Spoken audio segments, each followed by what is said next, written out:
So I was awful at Pictionary. And I was looking at your art skills. You're not too bad. So tell me about this story. How did this all start?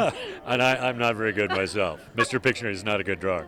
It was an activity. I used to wait tables, and I'd get home with my 3 roommates, and we'd start sketching words out of the dictionary. And we'd stay up all night playing this silly game. And I said, hey, this is back in 1982.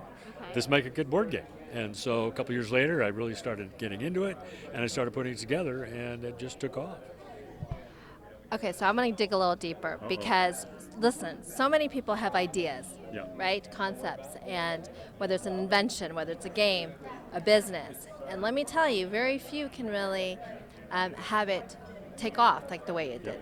So what was your mindset, and what do you think was the secret to that?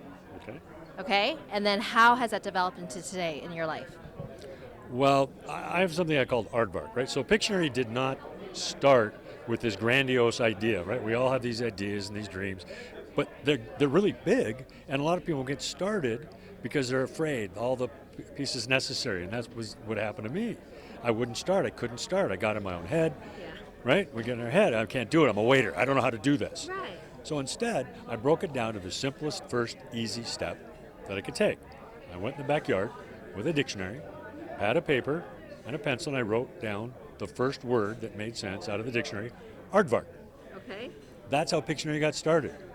One simple word, and then I wrote a second word and a third word, and then it started building, and then I started getting a dream, then I started getting a plan, right? I kind of did it backwards. It grew organically as it happened. I just wanted to create a game that people would have fun playing, not a big business, not a job, not all these things.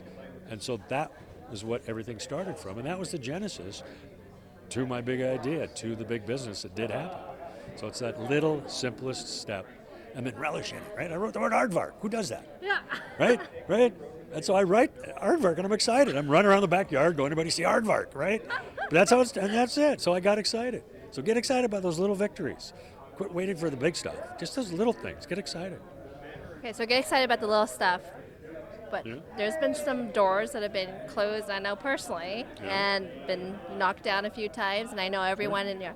So did you experience that, and how did you overcome that? If you're getting excited about the little things, which is really key and important, but what about the times when it's hard? Well, it's going to be hard. I mean, it is. Darn it, tell me the different answer. I'm sorry. Right? I want easy. No? You want easy? No. Then I got to go. Okay, all right. No, things are hard, right? Nothing ever works out as it's supposed to. So it's your mindset when it doesn't work. Instead of getting upset, instead of getting mad, instead of going, that so-and-so is blocking me, go, oh no, that didn't work. Okay, how do I go around it? It's a mindset. Everything's a mindset. Physically, if you don't make the sale, physically, if you don't sell the book, physically, if you don't whatever, don't worry about that, because it's going to happen. You're going to fail, but that's okay. Just go around it. Just mentally tell yourself, here's the situation, I failed, how can I make it better, and then go forward again.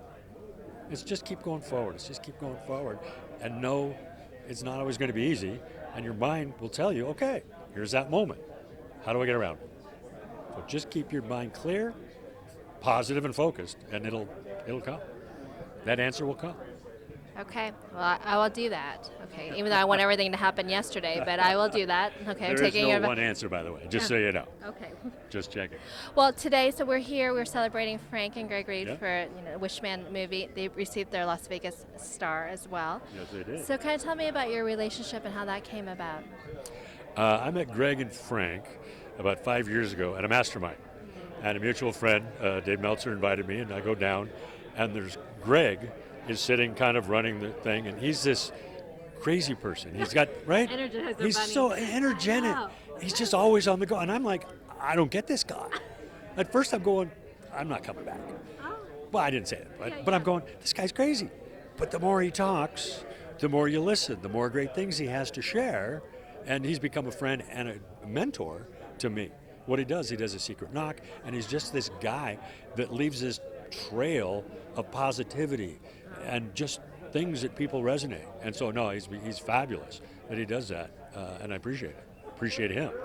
And then Frank was at that first meeting, and I'm sitting there, and this big, cowboy is sitting there, and I'm going, okay, who's this guy? And he goes, I'm Frank, and I started Make-A-Wish Foundation. I'm thinking, Who does that? Right? Somebody had to start that, and it didn't occur to me that it was the guy sitting next to me.